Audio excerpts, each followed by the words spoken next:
Hey everyone! So today I'm going to talk about normal eating. This is a big part of recovery. Most people with eating disorders, they have either like a set of rules that they follow.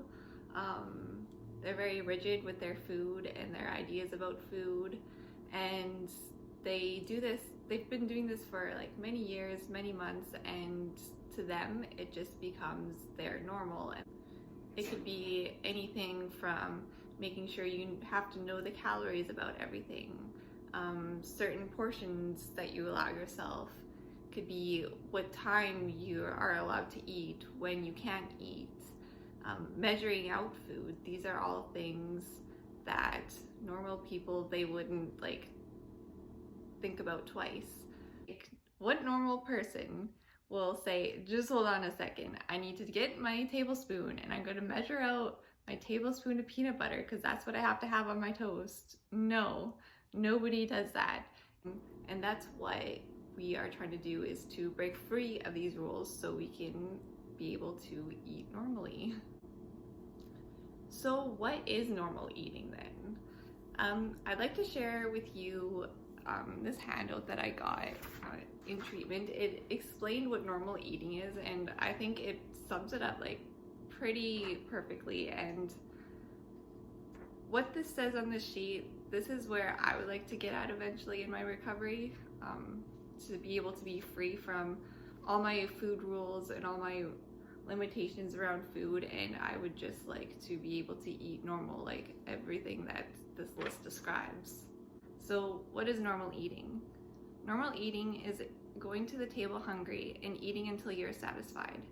It is being able to choose food you like and eat it and truly get enough of it, not just stop eating because you think you should. Normal eating is being able to have some thought to your food selection so you get nutritious food, but not being so wary and restrictive that you miss out on enjoyable food. Normal eating is giving yourself permission to eat sometimes because you're happy, sad, or bored, or just because it feels good. Normal eating is mostly 3 meals a day, or 4, or 5, or it can be choosing to munch along the way. Normal eating is leaving some cookies on the plate because you know you can have some again tomorrow, or it is eating more now because they taste so wonderful. Normal eating is overeating at times, feeling stuffed and uncomfortable, and it can be undereating at times and wishing you had more. Normal eating is trusting your body to make up for your mistakes in eating. Normal eating takes up some of your time and attention, but it keeps place as only one important area of your life. In short, normal eating is flexible. It varies in response to your hunger, your schedule, your proximity to food, and your feelings.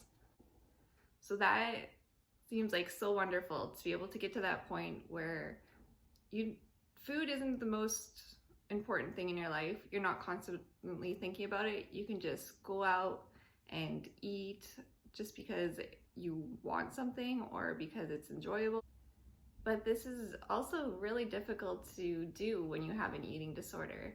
You have all these rules in your head, and that's what you've been doing for years. So to break free from those rules is really hard because that's your normal, and it's kind of scary to start challenging those rules and those thoughts and breaking free from them.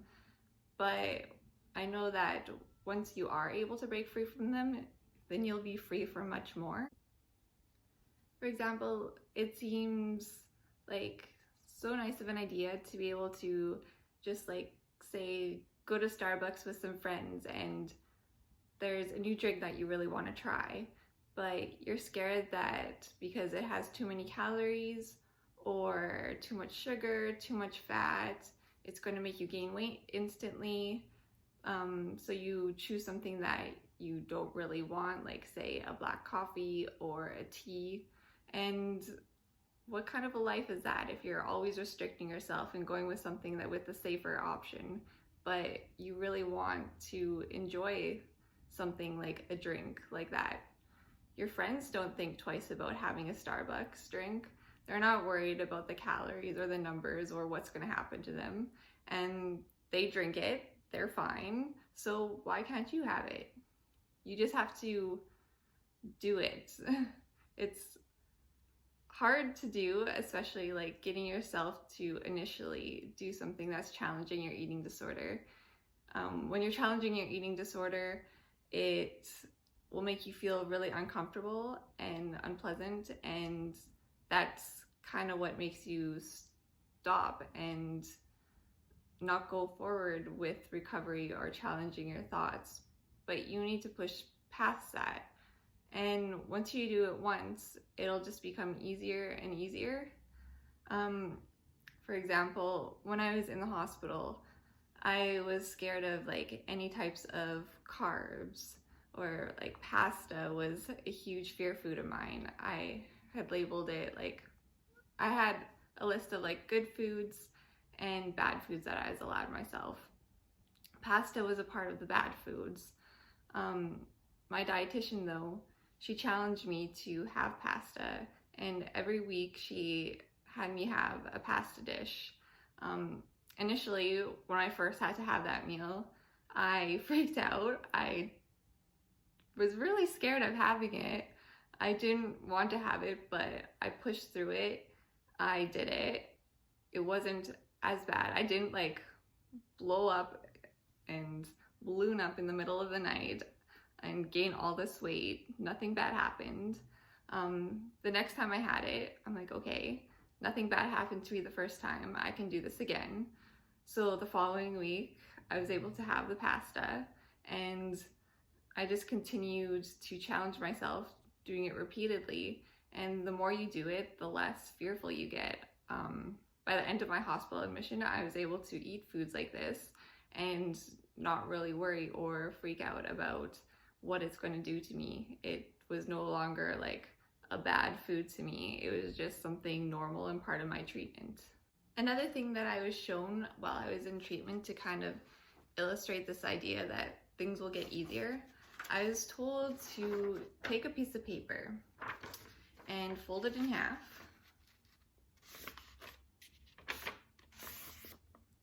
Then I was told to fold it in half again.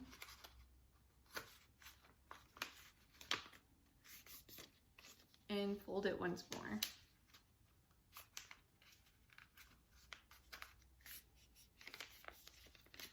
Then I was told to open it up.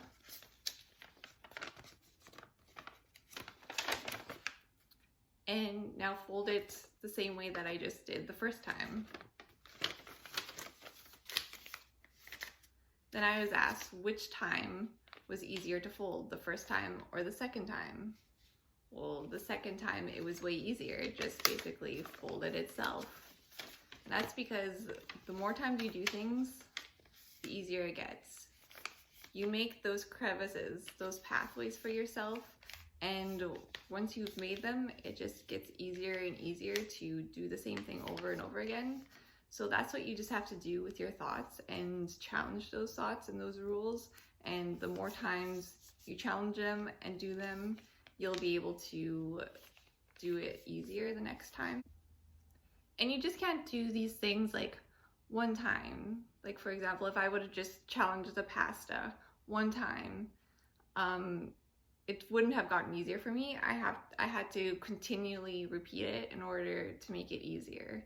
So you can't just do thing one time and think that's going to change, and it's not. You just have to continually challenge your thoughts and those rules.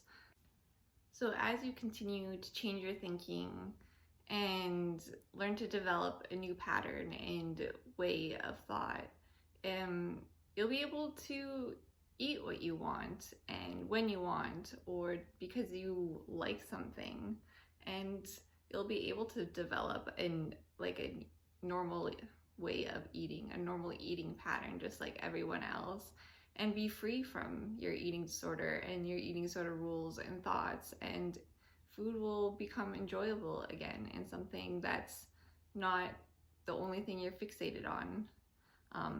It'll just be a part of your life, but it won't completely take over. And I'm still working on a lot of these things. It's really hard to change a pattern. So if you want to break free of your eating disorder rules and want to be able to eat normally, you have to continue to challenge those thoughts challenge those rules, challenge yourself, no matter how difficult it is. Once you do it once, it'll all fall back into place, and it'll become easier and easier the more times you do it. So I hope this was helpful for some of you, and thanks for watching.